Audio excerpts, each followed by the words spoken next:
the quirkier side of life. The Todd Starnes Commentary. The radical community organizer Saul Alinsky once said the goal to getting what you want is to maximize people's pain. It's no secret that President Obama ascribes to Alinsky's philosophy, and his administration has used the partial government shutdown to chip away at our freedom. Could that be why Catholic military chaplains were banned from celebrating Mass? Could that be why private homeowners were evicted from their homes? Is that why they shut down private businesses on government land? Is that why they shut down public roadways in Tennessee? Is that why our troops were ordered not to help at a Virginia food bank? Could that be why they barricaded the World War II memorial? The president and his administration should tread lightly. Our forefathers fought for freedom, and I suspect there's still some fight left. I'm Todd Starnes. Welcome back. Crane Durham's Nothing But Truth. Thank you, Todd Starnes. Talking about punishing people, we went through this the other week where we went back and we played clips of President Obama punish your enemies, never let a crisis go to waste, and citing that, talking about single payer and how this was a bridge to single payer, and that was part of the strategery, if you will. Yeah, that's all a part of it. Now we see, whether it's World War II veterans or selective permits being given to a cause for pro-immigration, pro-amnesty in essence, or something along those lines to push for it, okay, then this side is open. But it's not for you if you've fought for your country and you're here to visit. So the press today had access to President Obama, and they didn't ask one question about Obamacare. They, in essence, allowed those that were called, and I'm including the Huffington Post, that got a real compliment from the president saying, you make a very good point. That's what he said to a reporter. I kid you not, I'd play the clip for you, but it's just too long in the general sense of things. Trust me, I'll back it up. I'll post it up there on the Facebook page. But he's complimenting. That's a very good point. This is the kind of press that President Obama enjoys, and I think any politician enjoys, really. But the president's the president, and the buck stops there right now. And this is what he likes, and it's also what he set out to design by crushing Fox News, or attempting to do so, in the first 2 years. Don't ever forget that. The man is not a fan of a free press. He is for a very controlled message where he can pick and choose who is legitimate and who is not. They don't like the internet either. We'll get to that next hour after Ryan Morrow tells us more about an extraordinary event in the Department of Homeland Security and an advisor to that department, or the Homeland Security Secretary specifically. Right now we go to President Obama and his attempt to appears? His attempt to appear, Crane? Yes. His attempt to appear statesmanlike, despite the fact that he's called his ideological opponents, the Republicans, arsonists and terrorists and everything else under the sun, and that he's punished certain sectors of the people, be it in sequester or now what we have with the government shutdown, including our veterans. So the president, had an apology, in essence. Roll it. We got to stop repeating this pattern. I know the American people are tired of it. And to all the American people, I apologize that you have to go through this stuff every 3 months, it seems like.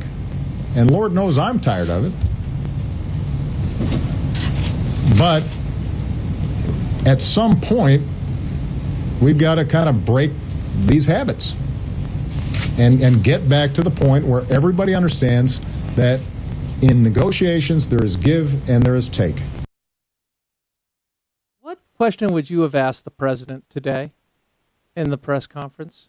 1-888-589-8840, 1-888-589-8840, 1-888-589-8840.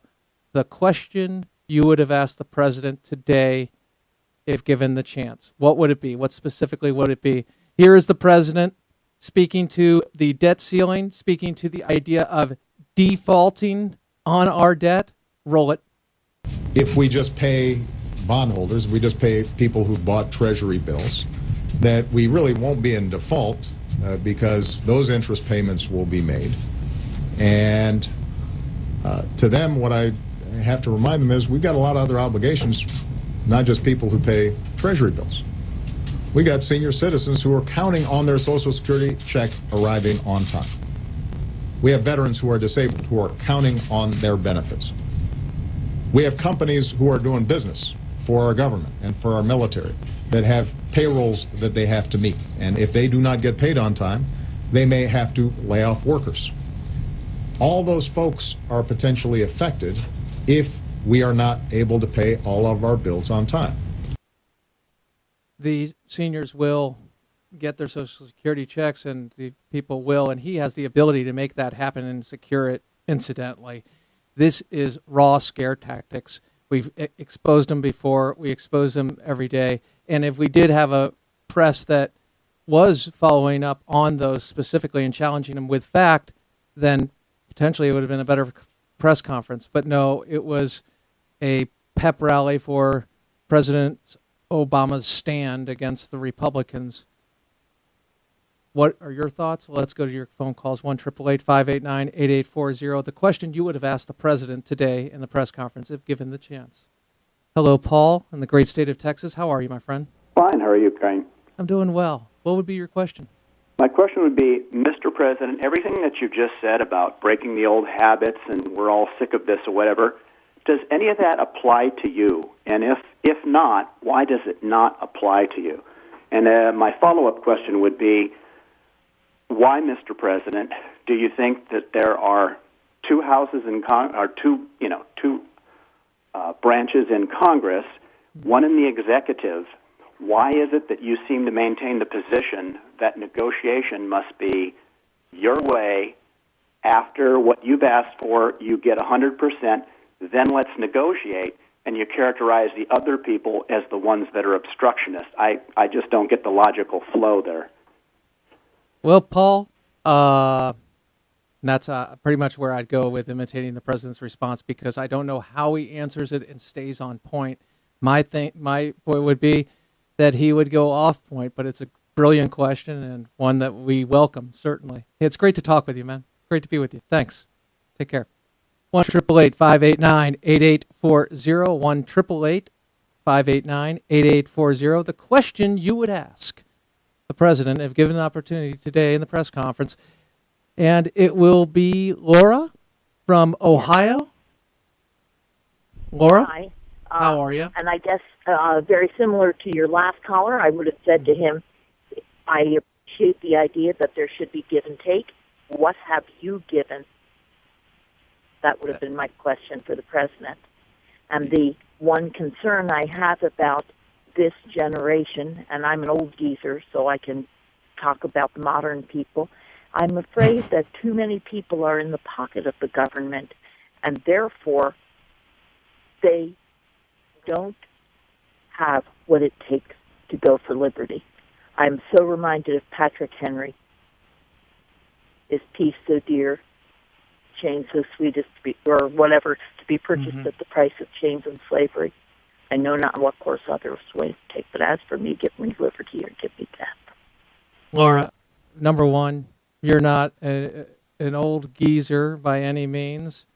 There is youth and passion in the voice and your life, obviously, and in that sense, that's the thing. I say that, too, because I'm growing older, but I'm growing younger, and I truly believe that with the blessing of the Lord. Crane, you're in fantasy land for yourself. I don't know about Laura. Laura sounds like she actually is growing younger, but you, my friend. Okay, enough of that. Back to you, what you were saying, Laura. It's incredible, because what you've just determined was 60 to 70% of Americans are now receiving more in benefits than they put into the coffers that they give. And so that's a dependency class, and that continues. And it expands, and we lower the threshold for the programs we spoke about with Tad DeHaven. And it's human nature to incentivize dependence. Hey, it's a good gift, but we don't realize what we lose and the importance of that.